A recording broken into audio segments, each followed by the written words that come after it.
저 프리URP 팀 서론을 서론 발표를 맡게 된 대전과학고등학교 손지민입니다. 수소에너지 야너도 다룰 수 있어 수소내와 연료전지 전극 촉매의 특성 분석이란 주제를 발표하겠습니다. 이재훈 교수님의 지도하에 4명의 학생이 연구활동을 하였습니다. 발표 순서는 다음과 같습니다. 프로그램 일정과 연구 배경은 제가 수소내를 파트를 민수현 학생이, 연료전지 파트 1을 김성환 학생이, 파트 2, 연료전지 파트 2와 요약 및 결론을 손민기 학생이 발표하겠습니다. 그동안의 프로그램 일정은 다음과 같습니다. 연료전지와 수전에 관련 논문 2편을 읽고 3번의 과제 수행을 통해서 연구 주제에 대해서 더 자세히 아는 활동을 하였고, 사전 연구의 결론을 맺고 집중 연구에 대한 계획을 발표하는 시간을 그 사이에 가졌습니다. 그리고 7월 30일은 리서치데이에서 그 백금 나무입자 촉매 제조 실험을 했고, 그 제조된 촉매가 있는 전극을 통해서 수전을 실험하였고, 그리고 에탄올 연료전지 실험을 하였습니다.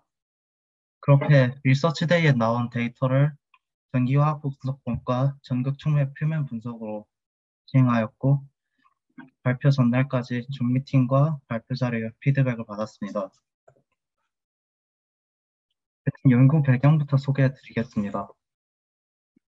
이 사람은 영국의 윌리엄 그로브로 여기 보이는 것과 같이 황산 용액에다 산소 수소 기체를 연결하고 전극을 같이 연결해가지고 저기 맨 위에 제일 멀리 있는 저 전극에다 물 전기 분해를 하는 과정입니다. 수소와 산소를 이용해가지고 전기를 생산해가지고 그걸로 또 수소와 산소를 분해한 실험입니다.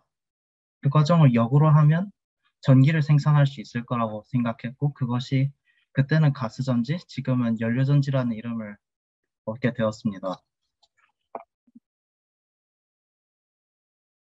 여기 있는 그림은 수소내 장치와 연료전지를 연결한 장치로 전기 에너지를 공급해가지고 수소를 생산한 다음에 그렇게 생산된 수소, 그린 수소, 자세한 건 다음에 소개하겠습니다. 그리고 그렇게 생산된 수소를 이용해가지고 연료전지를 충전해가지고 전기 에너지를 생산하는 과정입니다. 이렇게 각각의 부분을 전해셀과 갈바니셀이라고 부릅니다. 아까 그린 수소에 대해서 소개했는데요. 그 수소의 생산 과정에 따라서 그레이 수소, 블루 수소, 그린 수소로 나누어집니다. 그레이 수소와 블루 수소는 세안 과정은 다르지만 화석 연료를 기본으로 사용한다는 점이 있어가지고 공해물질이 생산된다는 점에서 문제가 있고, 그린 수소의 경우에는 재생에너지만 공급받아도 오히려 배출물로 수소와 산소 정도만 생산한다는 점이 있습니다. 이렇게 그린 수소를 생산할 때는 물 전기분해, 즉 수전의 방법이 필요합니다. 제일 친환경적인 기술이면서 본 프리RP 연구에서 주요한 주제입니다. 다음은 민수현 학생의 수전의 파트로 넘어가겠습니다. 네, 대구일과고등학교 민수현입니다. 지금부터는 수전해에 대해 설명드리겠습니다. 수전해, 즉 물 전기 분해는 전기를 가했을 때 물이 분해되어 수소와 산소를 생성하는 반응입니다. 이용되는 촉매는 다양하지만 백금이 대표적입니다. 수전해의 종류에는 알칼리 수전해, 고분자 전해질막 수전해, 고온 수증기 전기 분해 등 여러 가지가 있는데 본 연구에서 관찰한 수전해는 고분자 전해질막 수전해입니다. 이 반응은 산성 환경에서 나타납니다. 각각의 구조와 반응식은 표를 참조해 주십시오. 리서치데이에서 첫 번째로 진행한 실험은 백금 도금을 통해 전극을 제조한 것입니다. 직접 실험하지는 못했지만 실험하는 모습을 보고 이해했고, 실험에 앞서 백금 1mg을 전착시키기 위해 필요한 전하량을 계산하는 활동을 했습니다. 왼편의 반응식과 패러데이 전기분해 법칙을 보시면 백금 이온이 4가 양이온이고 백금의 원자량이 195.08이라 했을 때 약 1.978 쿨롱이 필요하다는 결과가 나타납니다. 이 값을 토대로 실험을 진행했고 전체적인 과정은 오른쪽 그림과 같습니다. 전해액으로는 H2BTCl6를, 레퍼런스 일렉트로드로는 AgAgCl을 사용했습니다. 네, 제조한 전극 촉매의 표면을 분석한 XRD와 SEM 사진입니다. 왼쪽은 도금이 잘못된 샘플이고 오른쪽은 도금이 제대로 된 샘플입니다. SEM 사진에서 흰 알갱이 같은 것이 백금인데요. 보시면 왼쪽의 두 사진에서는 백금이 뭉쳐 있거나 어느 부분에는 거의 도금이 되지 않은 모습이 관찰되지만 오른쪽 사진들에서는 전체적으로 골고루 잘 도금된 것을 확인할 수 있습니다. 아래의 그래프들은 XRD 분석 자료입니다. 위쪽의 붉은 그래프는 제조한 전극 촉매의 XRD 데이터이고 아래쪽은 레퍼런스 데이터로 백금 자체의 XRD 데이터입니다. SEM은 국소적인 부분을 관찰하지만 XRD는 전체적인 결정 구조를 파악하기 때문에 도금이 잘 된 경우와 잘못된 경우 모두 백금과 관련된 피크가 나타납니다. 따라서 두 가지 경우의 차이는 백금이 도금되었냐 되지 않았냐가 아니라 전체적으로 골고루 분포하는지라고 생각하시면 됩니다. 다음은 CV 실험입니다. CV는 사이클릭 볼타메트리의 약자로 전극의 전위를 일정 속도로 순환시켜 전율을 측정하는 방법입니다. 전위를 변환시키는 동안 수소 산화, 산소 흡착, 산소 탈착, 수소 흡착의 과정이 반복적으로 나타나고 각각의 과정에서 나타나는 반응은 오른쪽 상단의 반응식들과 같습니다. 왼쪽 상단의 그림은 논문에서 가져온 CV 그래프이고 아래의 두 그림은 실험한 결과입니다. 실험 그래프에서도 각 반응이 나타나는 부분을 표시해 두었고요. 오른쪽 그래프는 그 왼쪽 실험 데이터와 같은 샘플의 선압 범위를 좀 더 넓게 설정한 경우입니다. 전위 범위를 더 넓게 설정하면 그 위에 네 가지 반응뿐만 아니라 산소와 수소 기체가 발생하는 것까지 관찰할 수 있는데 이것이 바로 저희가 관찰하고자 한 수전해입니다. 네, 이렇게 수전해와 관련된 실험을 해보았고요. 다음으로 연료전지와 관련된 내용은 김선한 학생이 발표를 이어가겠습니다. 네, 연료전지에 대해 발표할 인천과학고등학교 김선환입니다. 먼저 첫 번째 페이지를 보면 연료전지는 화학에너지를 전기화학 반응을 통해 직접 전기에너지로 바꾸는 에너지 변환 장치입니다. 연료전지는 크게 고온연료전지와 저온연료전지로 나눌 수 있습니다. 여기서 더 세부적으로 PEMFC, AFC, PAFC, MCFC, SOFC로 나눌 수 있는데요. 여기서 저희가 연구한 전지는 저온연료전지에 속하는 PEMFC, 고분자 전해질 연료전지입니다. PEMFC는 수소이온을 전화전달자로 사용하는 전지로 작동 온도가 섭씨 25도에서 80도로 매우 낮은 온도에서 작동합니다. 그 외에 AFC, PAFC, MCFC, SOFC는 차례로 OH-, H+, CO3, O2-를 전화전달자로 사용하는데 다른 저온연료 전지들은 섭씨 65도에서 205도, 고온연료 전지들은 섭씨 600도에서 1000도로 PEMFC보다 높은 온도에서 작동합니다. PEMFC의 모식도가 오른쪽 아래에 있는데 산화극에서 H2 기체가 H+와 전자로 분리되어 H+만 선택적으로 전해질을 통과하여 환원극으로 이동시킵니다. 이때 전자는 회로를 타고 오는데 이때 전류가 흐른다고 볼 수 있습니다. 그렇게 이동한 H+와 전자는 환원극으로 공급되는 O2와 만나 H2O 형태로 전지를 빠져나오게 됩니다. 따라서 PEMFC에 필요한 재료는 H2와 O2이고 결과물로 물과 열, 전기만 생성되게 됩니다. 따라서 다른 환경 공해 물질이 발생하지 않습니다. PEMFC의 구조를 자세히 알아보면 멤브레인, GDL, 배킹 레이어로 구성이 되어 있습니다. 이때 촉매층이 덮여진 GDL과 멤브레인이 합쳐진 구조물을 MEA, 멤브레인 일렉트로드 어셈블리라고 부릅니다. 배킹 레이어로부터 H2와 O2가 공급되는데 이때 수소는 촉매층과 흡착, 탈착 반응을 진행합니다. 따라서 촉매층을 GDL에 뿌려주는 것이 필수입니다. 촉매는 촉매로서 흡착과 탈착이 잘 되는 백금을 사용합니다. H2가 H+와 전자로 분리된 후 H+만이 선택적으로 환원극으로 이동시키는 전해질이 바로 멤브레인이고 이 멤브레인으로 나피온을 사용합니다. 연료전지에서 수소는 촉매, 흡착, 분해, 탈착 과정을 거치는데 전극 전위를 일정량 잃음으로써 이런 반응에 필요한 활성화 에너지를 감소시켜 반응을 원활하게 진행되도록 합니다. 이때 감소한 전위를 전위 손실이라고 부르는데 전위 손실은 연료전지의 성능 감소의 원인이 되기 때문에 성능을 향상시키기 위해 이 IV 커브 측정을 실행합니다. IV 커브를 측정하게 되면 액티베이션 로스, 오믹 로스, 콘센트레이션 로스가 관찰됩니다. 액티베이션 로스는 촉매 활성과 관련이 있는데 촉매 저항으로 발생하는 전압 손실을 나타냅니다. 오믹 로스는 전해질 막과 전극 사이 계면에서의 전압 손실을 나타냅니다. 마지막으로 콘센트레이션 로스는 전해액과 관련이 있는데 일반적으로 수소보다 산소 쪽에서 발생하고 실험실의 조건에서는 충분한 양의 산소를 공급해주기 때문에 물질의 공급이 부족할 때 나타나는 콘센트레이션 로스는 거의 발생하지 않습니다. IV 커브를 보면 액티베이션 로스의 개형은 초반 급격히 전압이 감소하는 모양을 띱니다. 그 후 점점 완만하게 전압이 감소하는 오믹 로스 구간의 개형이 나타나고 마지막으로 다시 기울기가 급해지며 급격히 감소하는 개형을 띠는 콘센트레이션 로스 구간이 나타납니다. 오른쪽 윗 사진은 저희가 실험을 진행한 싱글셀의 사진입니다. 싱글셀로 IV 커브를 측정한 그래프인데 앞서 말했던 세 개의 손실 구간의 개형을 알고 실험 그래프를 보면 실험 그래프에서 마지막 부분에서 급격히 감소하는 세 번째 손실인 콘센트레이션 로스가 나타나지 않습니다. 이것은 실험실에서 산소가 충분히 공급되기 때문에 잘 관찰되지 않은 것으로 추측됩니다. 다음으로는 저희가 알아본 연료전지를 실제로 전기가 만들어지는 걸 관찰하고 결론에 대해서 손민기 학생이 발표해 주도록 하겠습니다.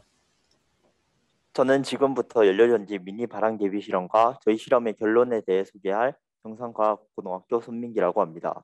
일단 이 실험의 준비물은 PT 나노 입자와 라피온 희석액 그리고 용매를 혼합해서 만든 촉매 잉크와 GDL, 구리 테이프, 아크릴판 2개, PT 전극 2개,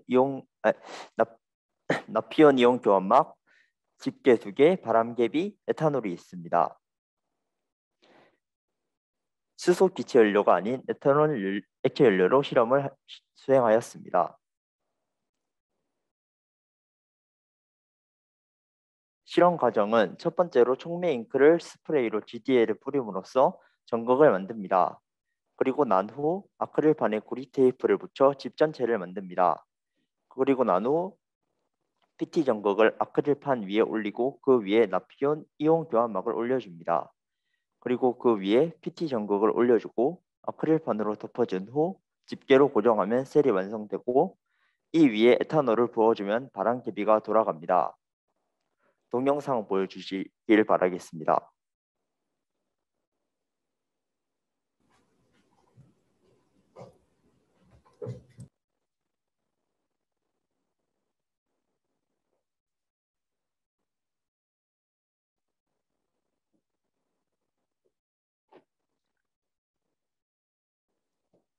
다음으로 저희 연구에 대한 전체적인 요약을 설명드리겠습니다.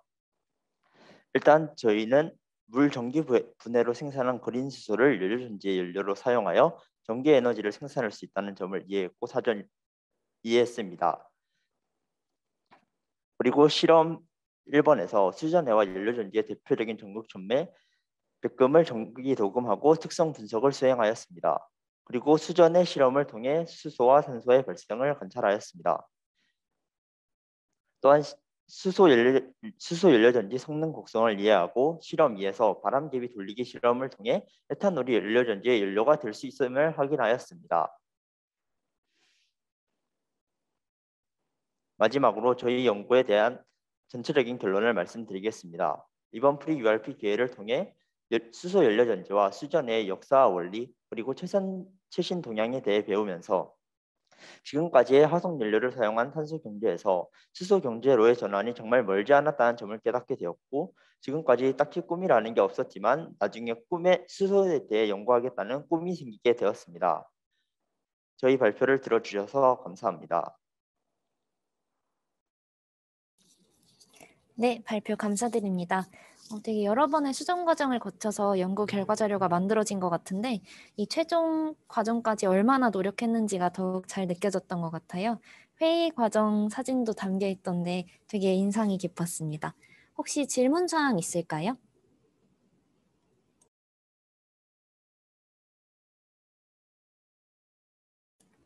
제가 추가로 더 덧붙이자면 다른 팀도 마찬가지지만 특히 이번 연구팀에서 이전 연구 자료나 논문 자료를 보다 적극적으로 활용해서 발표해 주신 것 같아요. 동영상, 시각 자료랑 동영상까지 활용한 적극적인 발표였던 것 같고요. 되게 앞에 내용 보면은 그 수소에너지의 종류에 대해서도 설명이 되어 있었고 연료전지 역사까지 설명할 수 있어서 다양하고 알찬 내용을 다른 학생들도 함께 배울 수 있었던 발표였던 것 같습니다. 저희 시간 관계상 질의응답은 우선 여기서 마치도록 하고요. 추가적인 질문이 있으신 분들께서는 채팅으로 남겨주시면 감사하겠습니다. 지금 지스트 4번 연구팀 이재영 교수님께서 함께 해주시고 계신 것 같은데 학생들 발표에 대해서 코멘트나 소감 한 말씀 부탁드릴게요. 제가 움직이고 있어서 길게는 말은 안 하고요. 예, 아주 잘 발표했고요. 이해도 잘 한 것 같습니다. 그래서 PPT가 조금 깨져 보이긴 하는데 그것도 다 어차피 실험하는 사람들한테 다 닥치는 거니까 크게 문제 안 될 것 같고요. 예, 4명 학생 그리고 조교 수고 많으셨습니다. 고맙습니다. 네, 마지막까지 적극적으로 학생들 잘 지도해 주셔서 감사합니다. 이 연구 발표 진행했었던 손민기, 민수현, 손지민, 김선환 학생들 이 순서대로 본인 학교랑 이름 소개해 주시고 소감 한 말씀 부탁드릴게요. 네, 감사합니다.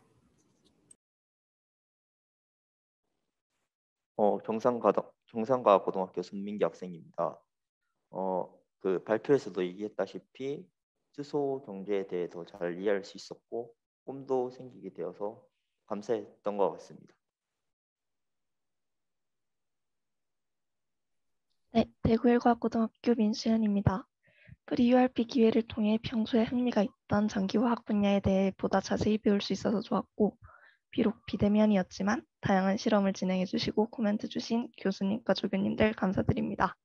그리고 함께 발표를 준비한 친구들에게도 감사합니다. 비슷한 연구 주제가 모인 이 전체 발표 시간을 통해 관련된 다양한 연구도 함께 알게 되었고요. 앞으로 진로를 결정하는 데 큰 도움이 될 것 같습니다. 감사합니다. 네, 현재 대전과학고등학교 재학 중인 손지민입니다. 발표 중에 좀 실수가 많긴 했는데 좀 긴장해서 그랬던 것 같긴 하고요. 그리고 연구활동, 새로운 활동이어서 진짜 재밌었고 얻은 것도 많은 것 같아서 기쁩니다. 네, 인천과학고등학교 김선환입니다. 자, 이번에 프리-URP 진행하면서 학교에서 이론적으로 배웠던 전기화학을 실제로 적용하는 사례를 직접 보게 되어서 좋았고 연료전지의 실제 구조를 살펴보고 이런 전지 성능을 높이기 위한 평가 과정과 실험들을 직접 하진 못했지만 진행되는 실험을 보며 많은 지식을 얻었고 가지고 있던 전지에 관한 흥미도 더욱 커지게 되었습니다. 학교에선 접하기 힘든 실험실에서의 경험 같은 걸 간접적으로나마 하게 되어서 너무 재밌고 의미 있는 시간이었고 네, 실험과 배우는 과정에서 같이 고생한 팀원들과 밤낮 없이 도와주신 이유진, 이채영, 배수환 조교님 그리고 이재영 교수님께 정말 감사하고 있습니다. 이상으로 소감 발표를 마치겠습니다. 다들 열심히 준비해 주셔서 감사합니다. 그러면 학생들을 함께 지도해 주셨던 이유진 조교 선생님과 이채영 조교 선생님께서도 소감 한 말씀 부탁드리겠습니다. 네, 잘 들립니다. 저희는 이제 역으로 고등학생들이랑 같이 소통하면서 연구하는 게 처음이니까 이 주제를 애들이 과연 이해를 할 수 있을까라는 생각을 좀 걱정을 많이 했었는데 생각보다도 너무 잘 해주셔서 너무 감사했고 그리고 되게 관심을 많이 가져주셔서 되게 감사했습니다. 그리고 학생들이 이제 전기화학이라는 게 익숙지 않은 개념이니까 종종 어려워했는데도 비대면인데도 저희를 많이 어려워하지 않고 적극적으로 질문을 해주셔서 지금까지 좀 성공적으로 연구를 할 수 있었던 것 같습니다. 그리고 저희 학생들이 이번 기회를 통해서 수소 경제와 전기화학에 대해서 더 관심을 가지는 계기가 되었으면 좋겠고 그리고 나중에 더 나아가서 비슷한 분야에서 만날 수 있었으면 좋겠습니다. 감사합니다.